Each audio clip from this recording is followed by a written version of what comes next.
Kamera ready, sound ready, 3, 2, 1, action. Halo semuanya, selamat datang di podcast Ruang Diskusi Mahasiswa.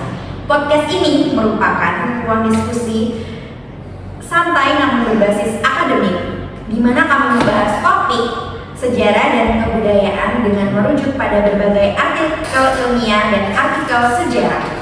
Perkenalkan, saya Reza Afritia. Kali ini saya bersama 4 rekan saya akan mendiskusikan kebudayaan Hindu dan Buddha di Nusantara berdasarkan hasil bacaan dari beberapa artikel sejarah kebudayaan Indonesia.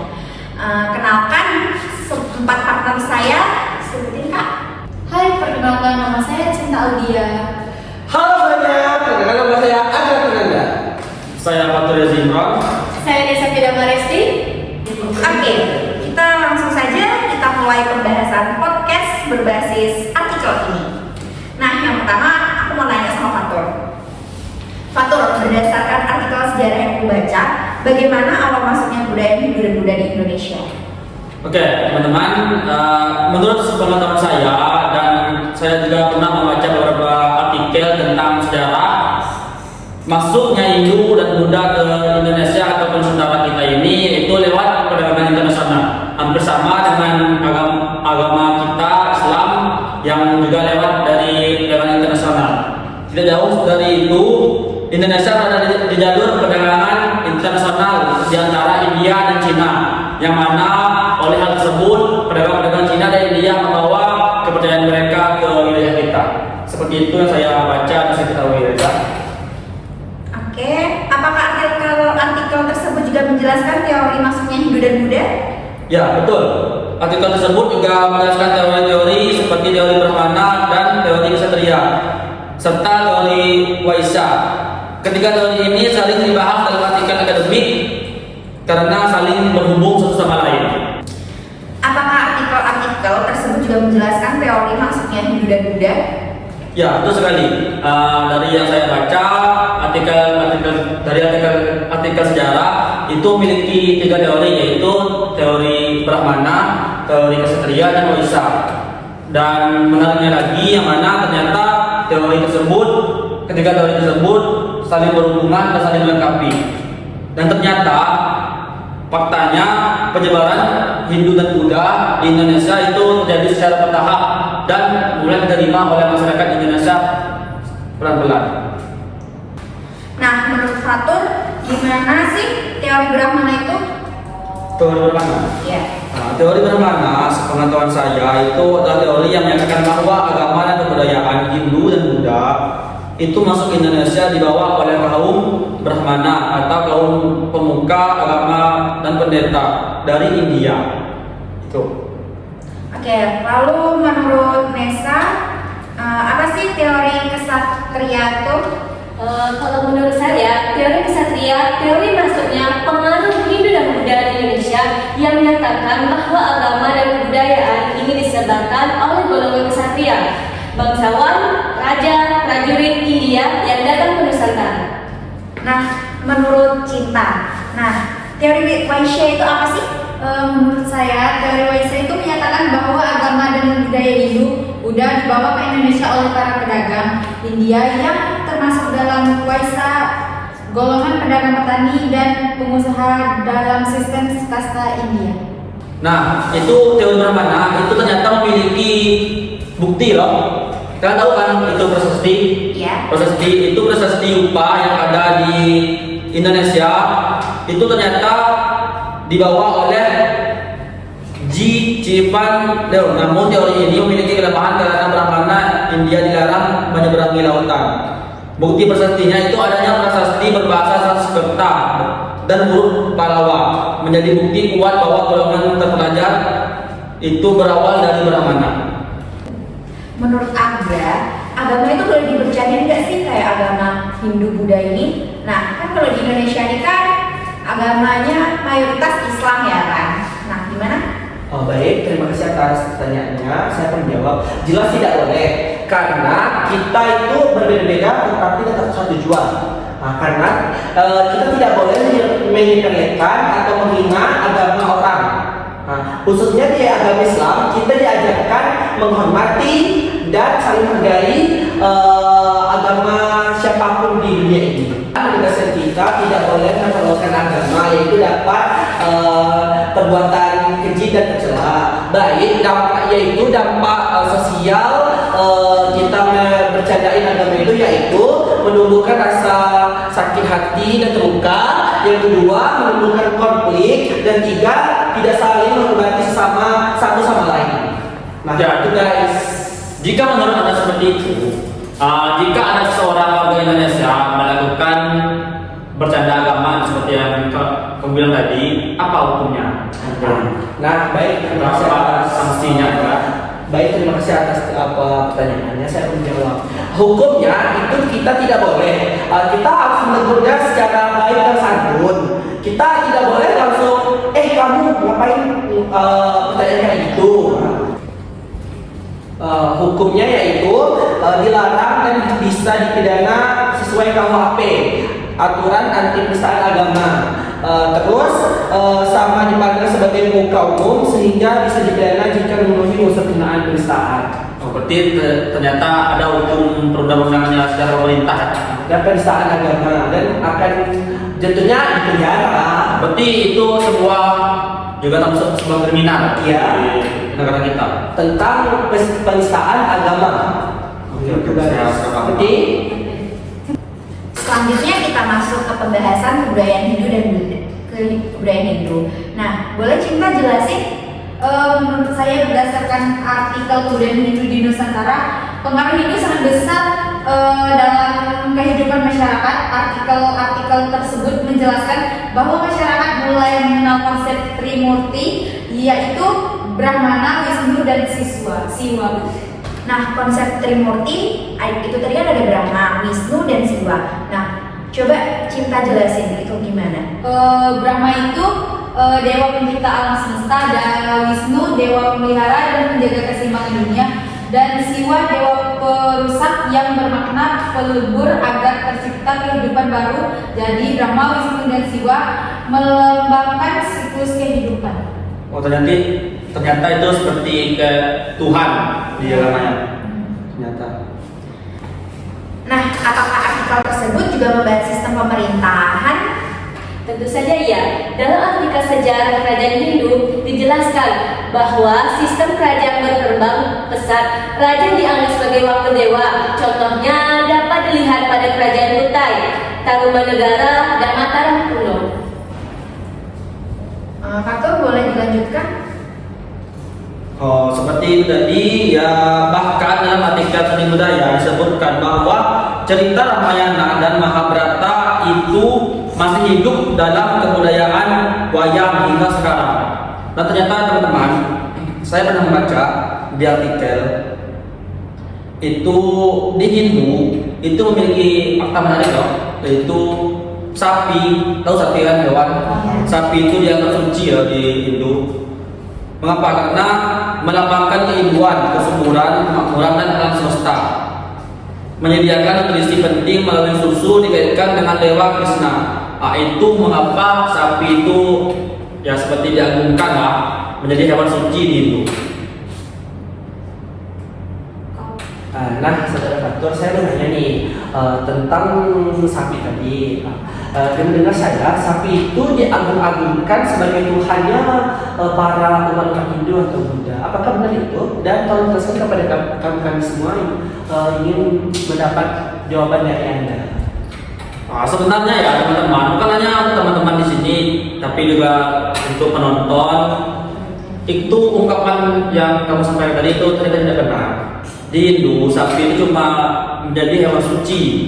Dan kalian pernah lihat kan, kalau di film-film India itu ada orang membuat acara itu sapi dia dikasih kalung bunga itu kan, itu karena sapi di India itu adalah perwujudan Dewi Ibu yang memberi kehidupan mirip ibu yang menyusui anaknya serta sumber daya penting seperti susu. Itulah mengapa sapi itu menjadi hewan suci di agama Hindu. Bukan Tuhan ya, bukan Tuhan. Itu adalah ungkapan yang salah. Nanti ya bukan hanya kita, nanti teman-teman yang nonton juga salah paham tentang ungkapan seperti itu. dengan Tuhan ya. Sudah paham? Tapi yang saya lihat berbagai Hindu Buddha, contohnya Bali itu tidak menerapkan mengagung-agungkan sapi sebagai Tuhannya itu. Itu tergantung Hindunya atau penerapan dari manusianya. Sepengetahuan saya, karena saya juga bukan orang Hindu atau tidak ada keluarga atau hidup di lingkungan agama Hindu, saya cuma pernah membaca. Mungkin perbedaannya karena di Bali itu mereka cuma mendapatkan ajaran-ajaran. Mungkin seperti kita di agama Islam juga ada beberapa ajaran yang berbeda, seperti ada yang macam NU itu kan, dan juga ada Muhammadiyah. Mungkin mereka seperti itu, ada yang berbeda. Mungkin di sana mereka lebih, ajaran mereka itu lebih mendalam daripada yang ada di Indonesia. Nah, berarti Hindu Buddhanya dia itu lebih menerapkan ke mendalam tentang agamanya, sedangkan Hindu ini lebih ke kebudayaannya.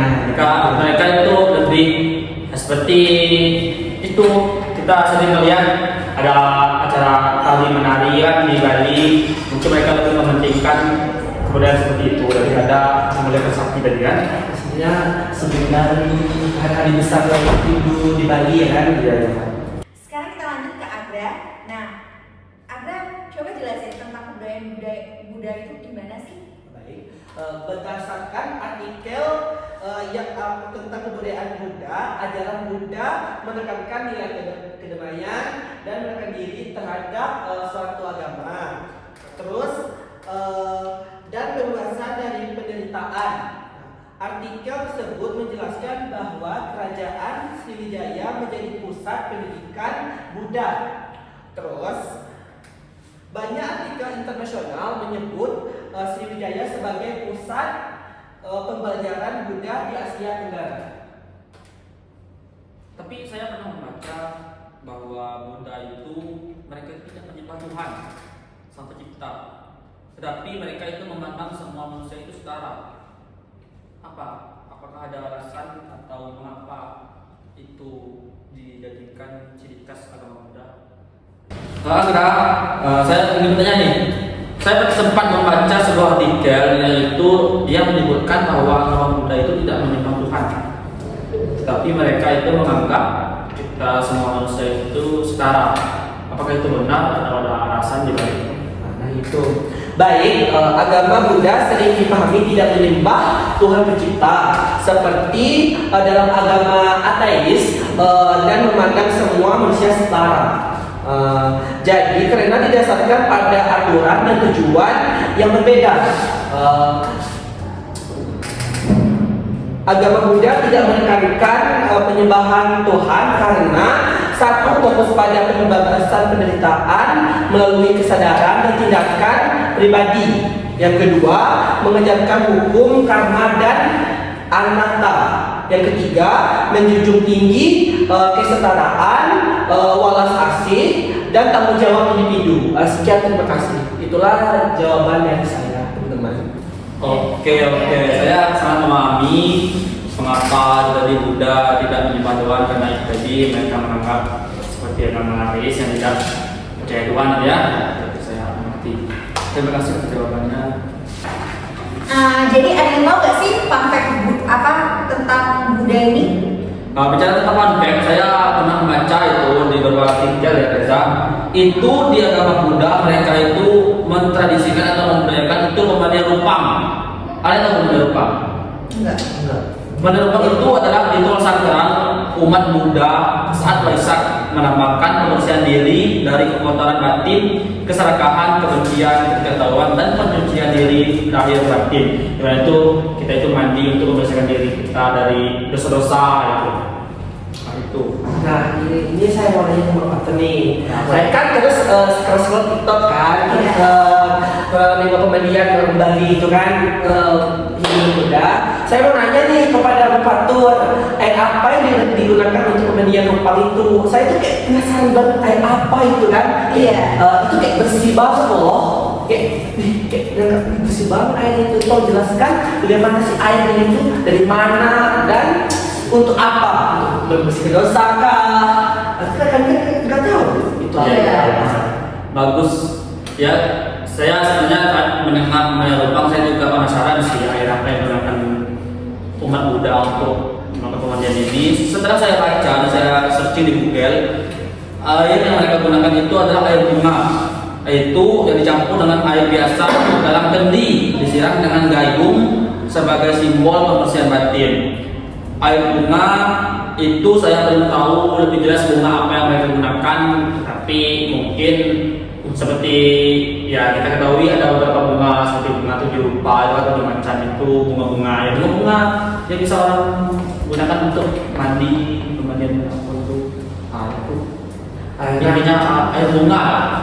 Nah ini lagi satu, apakah kita boleh nih para agama Islam ini mandi ke tempat air kupang itu, apakah hadisnya boleh atau enggak? Atau emang agama yang Cuma budaya doang. yang agama yang Buddha aja? Untuk hal seperti itu saya juga tidak begitu tahu tentang hal atau peraturan seperti itu, tapi bagi saya kita umat agama lain itu sebenarnya boleh-boleh saja untuk mandi, tapi kita tidak mengikuti kepercayaan mereka. Yang penting kita tuh menghargai budaya mereka. Pastinya kita berkunjung ke daerah atau lingkungan mereka, tapi kita pasti akan ditawarkan atau disuguhkan seperti itu. Tapi kita boleh mengikuti, tapi kita tidak mempercayai hal tersebut. Kita hanya boleh mandi dan melihat prosesnya saja. Nah, Nesa, bagaimana sih artikel-artikel yang menjelaskan proses akulturasi budaya? Berdasarkan artikel, akulturasi budaya Hindu dan Buddha tidak menghapus budaya lokal. Tetapi berpadu dengannya artikel tersebut mencontohkan bentuk candi yang memadukan unsur India dan Nusantara. Artikel sosial budaya juga menjelaskan bahwa upacara adat dan tradisi lokal merupakan hasil perpaduan budaya tersebut. Tapi Nesa, saya ingin bertanya tadi ya tentang tadi kan Nesa, setelah saya mendengar jawaban dari Nesa, saya sempat mendengar ucapan dari Nesa itu menyebut candi. Jadi saya penasaran itu candi apa saja dan di mana letaknya candi-candi peninggalan agama itu Buddha di Indonesia ini. Baik, saya akan menjawab pertanyaan dari Fatur. Indonesia memiliki banyak sekali candi Hindu Buddha bersejarah. Yang paling terkenal adalah Candi Borobudur, Buddha terbesar di dunia, dan Candi Prambanan, kompleks candi Hindu terbesar di Jawa Tengah, Yogyakarta, serta candi-candi lain seperti Candi Dieng, Gedong Songo, Penataran, Suku, Candi Sewu, Karasan, dan Muara Takus, yang menunjukkan perpaduan budaya dan agama yang kaya Nusantara, tersebar di Jawa hingga Nusantara. Nah, jadi banyak loh candi-candi di Indonesia ini guys, yang ada di provinsi kita 38 berapa sekali banyak kan provinsinya. Nah, saya mau nanya nih Nesa, kan saking banyaknya candi di Indonesia ini nggak kehitung berapa. Saya mau nanya nih, mengapa sih candi itu dikata tempat suci bagi orang Hindu atau UNESCO lah? Baik Arga, saya akan menjawab pertanyaan dari Arga. Candi disebut tempat suci karena berfungsi sebagai tempat ibadah, pemujaan dewa-dewa Hindu atau pemujaan Buddha, ritual keagamaan, dan penghormatan leluhur yang menjadi pusat spiritual untuk terhubung dengan Tuhan, meditasi, serta pembelajaran ajaran suci dalam arsitektur dan reliefnya yang mengandung makna simbolis mendalam. Tempat ini dikeramatkan untuk meningkatkan kualitas spiritual manusia dan dianggap sebagai wujud fisik ajaran agama. Ya teman-teman, ngomong-ngomong soal candi nih ya. Nah, untuk kita yang ada di podcast ini, saya mau nanya nih, kalian berempat ini sudah pernah ke candi yang ada di Indonesia? Salah satu candi di Indonesia sudah pernah belum? Sudah sih tentunya sih. Apalagi candi yang terkenal seprovinsi Jambi ini yang terletaknya di tentunya provinsi Jambi, namanya itu Candi Muaro Jambi yang kira-kira sudah ratusan tahun sih dia bertahan berdiri kan. Jadi tuh kayak excited banget sih, ya kita ke candi yuk. Tapi besar tuh di sana kayak gimana sih? Di situ kayak hawa itu kayak masih sakral banget. Penasaran banget nih. Sampai kayak Kak Cinta berapa kita ke candi, kayak ngerasa di bus itu kayak wow gitu ya. Ya jadi itu kayak itu guys, ya sih yang tergantung juga ada yang pernah ke candi atau belum. Nah, kita harus cobain sih guys, pasti seru banget. Nah, kayak aku yang belum pernah nyoba jadi pengen banget datang ya. SM banget kan, Iya. di situ. Jadi bangga kita sebagai warga Jambi, masyarakat Jambi yang memiliki salah satu candi. Masa dong, tentunya berdirinya itu sudah ratusan tahun ya kan. Kayak pengen banget ke situ. Aku udah alhamdulillah sih sudah di situ. Tahun berapa tuh? Tahun berapa? Pas aku kelas 2 sih. Oh, berarti baru-baru aja ya. Dan rangka apa itu pergi candi? Kita jalan-jalan atau Study tour study tour di sekolah kan? Tentunya sih holiday bareng keluarga lah. Oh. Ya, jalan-jalan gitu. Pendidikan. Jalan gitu guys. Ada foto-fotonya nggak? Itu pasti dong. Menurut artikel yang kalian baca, apa sih relevansi kebudayaan Hindu dan Buddha di masa sekarang ini? Artikel yang saya baca yaitu artikel sosial menyebutkan bahwa nilai toleransi dan kedamaian di Indonesia itu masih sangat relevan. Dengar dari toleransi itu sih ya. Aku mau nanya nih kepada Bapak tuh nih, mengapa toleransi itu harus diterapkan di kehidupan nyata maupun di media sosial? Harus dipertanyakan sih. Ya seperti kita ketahui secara umum, toleransi itu sangat penting bagi kehidupan kita sehari-hari, yang mana itu sebagai sebuah sikap untuk menjadi titik kedamaian dalam suatu konflik. Ya intinya penerapan toleransi di dunia nyata maupun media sosial bukan sekedar tren, melainkan kebutuhan mendasar agar masyarakat tetap berfungsi dengan baik. Meskipun mediumnya berbeda, esensi interaksinya tetap sama. Alasannya pertama itu menjaga kedamaian dan harmoni sosial. Di dunia nyata, toleransi mencegah konflik fisik dan perpecahan antar tetangga atau warga negara. Tanpa toleransi, gesekan kecil bisa meledak menjadi kerusuhan. Contohnya seperti ya banyak yang terjadi di kehidupan kita, seperti fitnah, ya ada sebuah kelompok yang memfitnah kelompok lain. Itu dengan toleransi bisa menjadi sebuah kedamaian. Itu adalah contoh penting yang toleransi di dunia nyata. Di media sosial, toleransi mencegah terjadinya perang komentar atau cyberbullying yang dapat merusak kesehatan mental seseorang. Yang mana contohnya seperti yang terjadi sekarang, seperti yang saya ketahui itu para pemain bola, pemain timnas itu kan saat mereka ada perform atau membuat kesalahan di sebuah pertandingan, mereka itu langsung akan diejek atau diberi kritik pedas oleh netizen Indonesia. Itu seperti ya mereka melakukan kesalahan saat bertanding, itu mereka akan diejek, jangan pernah ejekan. Nah, dengan adanya toleransi tadi itu bisa meredakan kejadian tersebut. Dan netizen, untuk semua netizen Indonesia agar tidak salah paham ya, kita tidak boleh terlalu mengutarakan atau menyebarluaskan keburukan seseorang di media sosial, karena itu tidak hanya kita berdua yang melihat, tetapi seluruh warga Indonesia bahkan sampai dunia ya. Jadi kita terutama kita di sini tidak boleh memberi komentar-komentar yang buruk lah di hadapan media sosial. Tuh mengapa pentingnya toleransi ada di dunia nyata dan media sosial. Nah itu bagus sih jawabannya sih guys. Nah ini satu lagi sih bang, aku mau nanya nih, kan dari era Gen Z ini kan terus banget tuh yang main antar circle nih, apalagi yang ini agamanya Islam nih, ini agamanya Kristen, ini agamanya itu. Cara menanggapi dari abang tuh kayak mana sih cara mendamaikan mereka yang nggak milih-milih teman?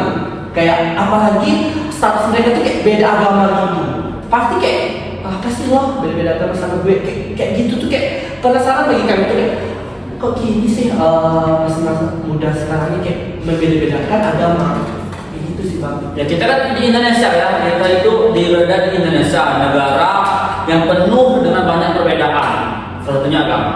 Ya cara untuk memberi pendamaian itu yang salah satu dari toleransi.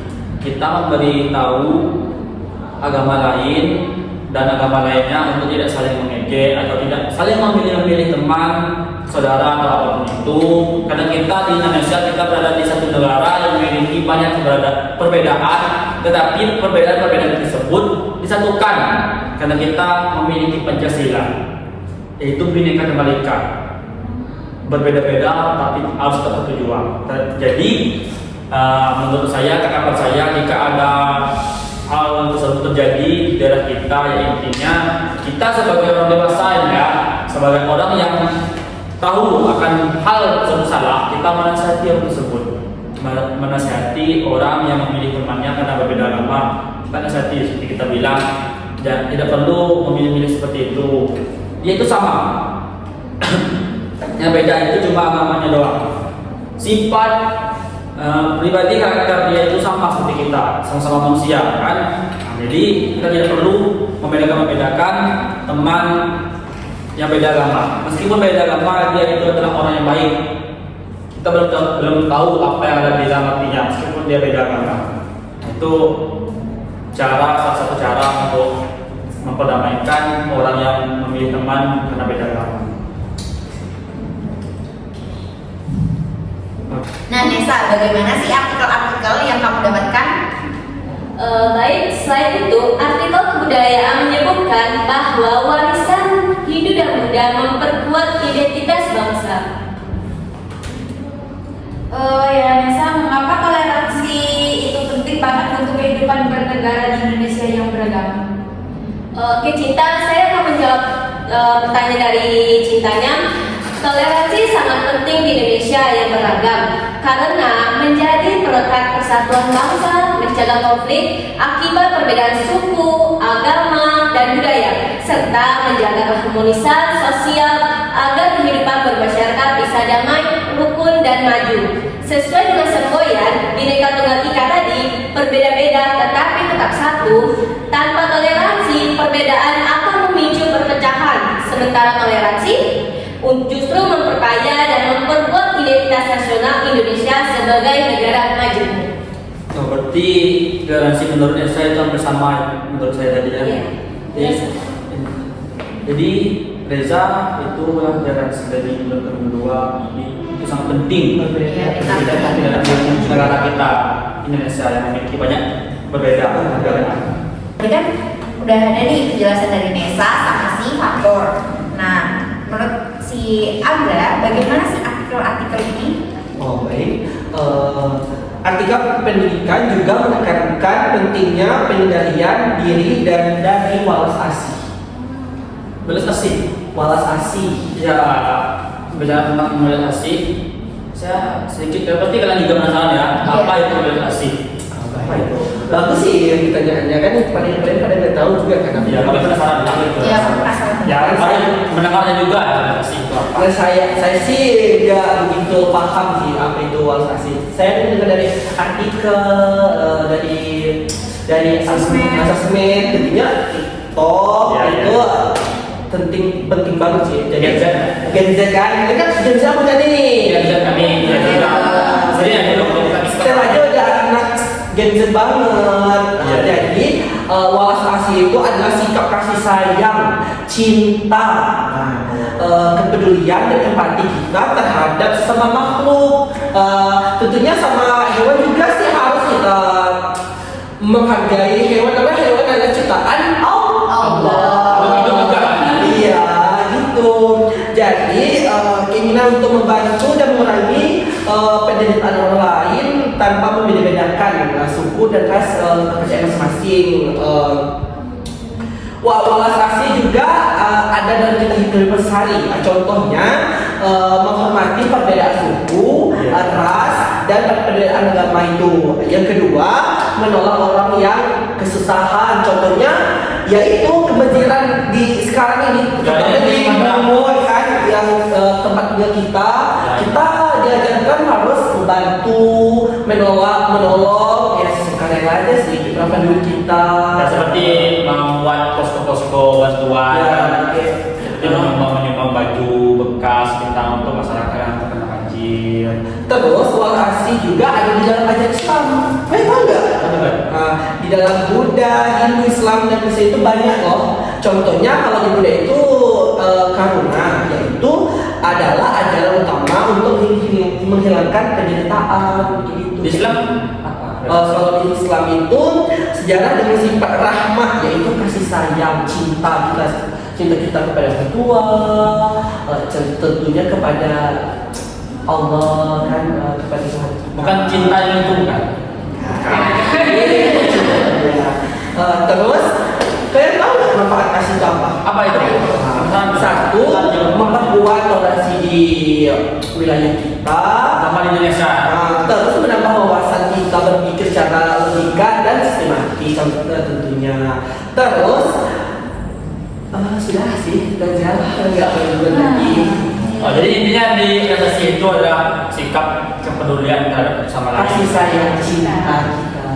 Contohnya kepada orang tua. Kan masa nggak sayang orang tua? Sayang nggak? Sayang dong. Orang tua. Cinta. Tentunya kepada ibu adalah yang melahirkan kita. Jadi kita harus kasih sayang kepada semuanya. Yang berbicara tentang orang tua, perasaan kepada Agra, apa sih harapan Agra untuk orang tua di setempat?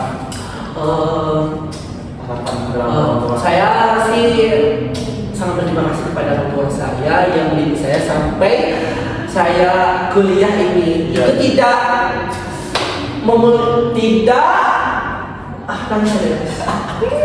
tidak begitu mudah bagi mereka menjalani, tentunya mencari nafkah kan. Ya, apalagi akhirnya kan mencari nafkah. Ya. Tapi dengan doa mereka kita Sampai sini. sampai sini. Duduk di sini ya. Terus kita harus kejar itu SPDGR itu dah. Iya. Jadi motivasi orang tua itu pasti untuk kebaikan anaknya. Dan anaknya tuh kalau bisa Tidak boleh mengecewakan orang tua. iya benar banget. Ya, seperti Reza ini yang berada jauh dari orang tua. Iya. Ya kan kayak pasti bakal kangen Iya. sama, apalagi yang tinggal di sini Ngekos. Oh, saya ngekos. ngekos kan, jadi kayak malam-malam tuh kayak pasti kangen banget nih sama orang tua. Iya, kangen banget. Pulang, tapi kendalanya jauh banget. Iya. Jadi kita sebagai anak itu harus tidak menyia-nyiakan usaha dari orang tua kita. Kembali lagi kepada topik kita, Walsasi itu mengajarkan kita kasih sayang, kita tidak membedakan makhluk hidup. Intinya kita harus menetapkan Walsasi di kehidupan sehari-hari. Oke guys, gitu sih. Tadi Agra juga menyebutkan Walsasi juga berhubungan dengan hewan ya. Itu apakah Agra itu sudah pernah membuat? Iya sih, tentunya kan Walsasi itu sayang, contohnya kepada kucing. Iya, iya. Masih kalian sudah kucing kan? Suka cukup. Kan dia tuh kayak lucu banget, kayak hewan yang terlucu. Jadi Ya. itulah Ada rasa kasih sayang kepada hewan. iya kan tidak membedakan makhluk hidup. Berarti tumbuhan juga termasuk dong? Iya, cok. Iya. Iya. Kita menanam tumbuhan itu kan kita harus menyirami gitu-gitu Ya, ya ya kan. kan. Kasih kalau masa itu mau dibiarin kita Kan kita rawat dia kan berbuah, kita untuk kita jual dapat duit. Iya. Apa yang tidak buahkan sekarang ya sedang? Oke guys, jadi sebagai penutup berdasarkan berbagai artikel sejarah dan kebudayaan dapat disimpulkan bahwa budaya Hindu dan Buddha memiliki peran besar dalam membentuk peradaban Indonesia. Nah, terima kasih kepada teman-teman dan pendengar yang telah menyimak podcast artikel ini. Jadi kami dari Ruang Diskusi Mahasiswa pamit undur diri, sampai jumpa di episode berikutnya.